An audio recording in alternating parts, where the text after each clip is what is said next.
So guys, আজকের breaking news. Chapani তেল দিয়ে জুতো পরিষ্কার করতে গিয়ে সুরজিতের গা হাত পা ব্যথা হয়ে গেল। হে মানে বাইরে বেরিয়ে দেখি হে ওয়াও, দিস ইজ অনেক সুন্দর ওয়েদার ভালো হোক বা সুন্দর হোক তাতে আমার কি। তারপরে এইসব কথা চিন্তা করতে করতে আমার চোখ পড়লো আমার জুতোর দিক। আমার জুতোগুলো অনেক ময়লা হয়ে গেছে, আর আজকে আমার যে মিটিংও কোথাও ছিল না, তাই জন্য ভাবলাম জুতোগুলো চকচকে করা যাক। হ্যাঁ, ভালোই হয়, কিন্তু এই জুতোগুলো ময়লার সাথে সাথে একটা সেন্টও বাড়াচ্ছে।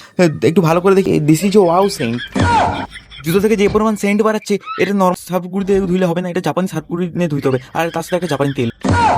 তারপর ভাবলাম জাপানি তেল তো লাগে না জুতো পরিষ্কার করতে, সরি। তাই আর বেশি দেরি না করে জাপানি ব্রাশ আর জাপানি সার্ফগুড়ি নিয়ে চলে আসি জুতো পরিষ্কার করতে।